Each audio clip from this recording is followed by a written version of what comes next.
Diana, Mr. Mullane has said if you're such a champion of results-based accountability, funding state programs on the results they achieve, you should have introduced the bill mandating its implementation in every agency of state government years ago. He charges you haven't because the Democratic leadership will not let you. Can you respond to that? Yeah, I certainly can. First of all, results-based accountability is in 43 different agencies. It is monitored by the Appropriations Committee. If you go to their website, you can get the report cards that those 43 agencies are doing, and we are moving into the rest of the agencies. In addition, we do have in statute the children's report card. Children and families cost the state of Connecticut about $5.6 billion a year. This children's report card tracks their health, safety, and welfare.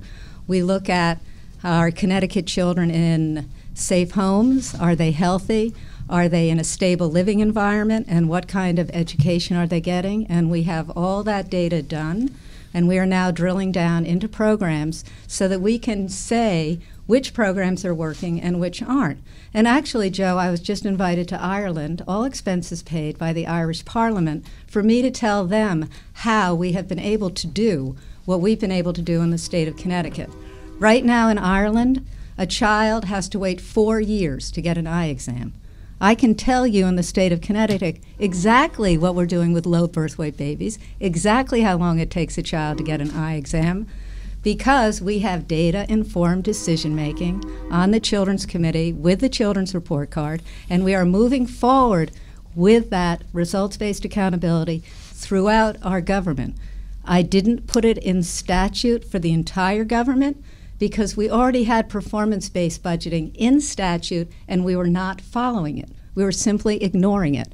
So when we got together, myself with the chairs of appropriations, we said it's better to do it, not put it in statute and run away and hope it happens, but we were actually going to make it happen, which is what we did. And then when we got to the Children's Report Card, it seemed appropriate at that point to actually put it in statute. Mr. Mullane. My only comment would be is the philosophy is wonderful. I don't believe it's working or has worked. If you look at the trend analysis of spending versus, let's say, population or the per capita income of Connecticut, it's not working. The spending has continually gone up uncontrolled. The population has declined. If you remember, we're going to go back a few years. We used to have 6 congressmen, now we have 5. Okay, and 27% of the people, the last survey I saw, want to leave Connecticut because of its business climate. So I'm going to blame the legislature that their results-based accountability does not work, has not worked, and it is not effective. Therefore, you're not applying a use it right. I used to do that sort of work at Electric Boat. And I must tell you, they were much more abrupt and direct. If it didn't work, they changed it right away. They didn't wait for any time. And usually their own people did it, but if somebody else found it, it was fixed immediately or you were removed from the position.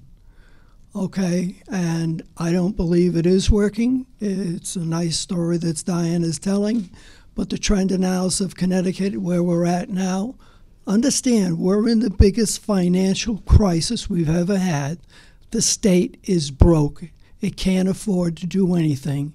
Its biggest task in the next budget is to cut services and work that we're doing. So I don't agree with it at all. Well, let's give Representative Urban a chance to respond. Mr. Mullane seems to make the point if results-based accountability was being effective, wouldn't the state be in better fiscal health than it appears to be? Well, first of all, Paul, what I would say to you is one of the biggest lessons you learn in the General Assembly is you have to figure out how to get to yes.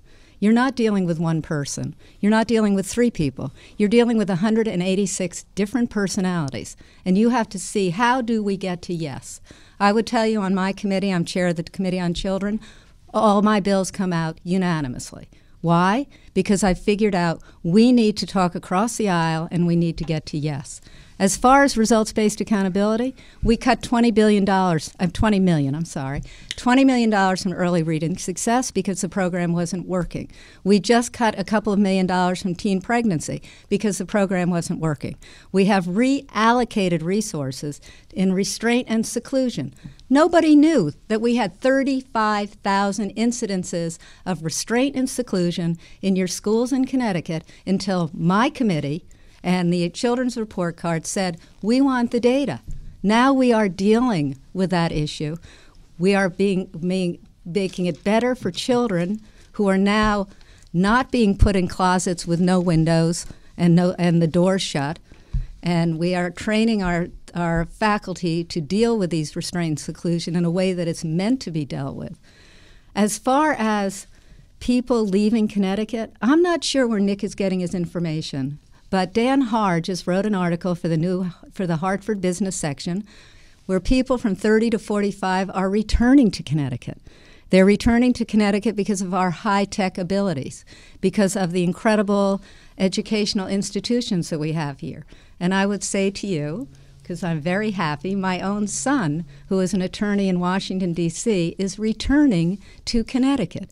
Returning to Connecticut because of the atmosphere that he finds in Connecticut. He and his wife just had a baby.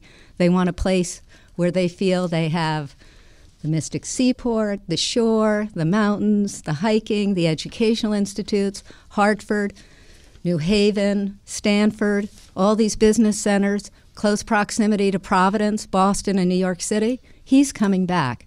And if you talk to Dan Haar, he'll tell you that age group is also coming back. All right, let's before we move on to another question, I want to give Mr. Mullane one more chance if he'd like to. The representative seems to have a different impression than you do of how Connecticut is doing as far as people wanting to stay here. I want to give you a last word if you'd like. The financial crisis we have is not imaginary, it's real. It's going to be disastrous in the next budget. And if I look at the trend analysis of population,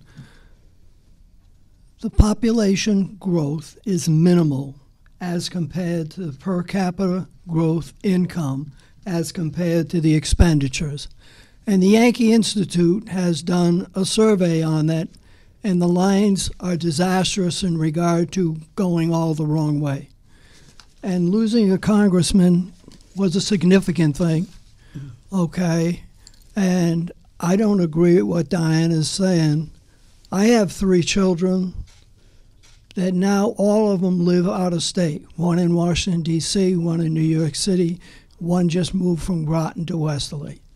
So North Stonington is a phenomenal place to live. But I'll tell you this, I've been in North Stonington since 1970, and I watch as the seniors retire, they move out of state. They go to Florida, Georgia, South Carolina, Arizona, and so forth. And a lot of our senior people that are usually involved with volunteerism, mentoring in the school, are leaving, because financially the benefits elsewhere are so much more rewarding. Many states don't charge for pensions. We do. We have an enormous amount of fees, taxes, and so forth. I think the Yankee Institute said there's 360 nuisance-type taxes, okay? And North Stonington and Connecticut is an expensive place to live, and people are leaving, and they're the kind of people we want to stay. All right, thank you. With that, we'll move to another question, and it's from Ann Baldelli, and it's to Mr. Mullane.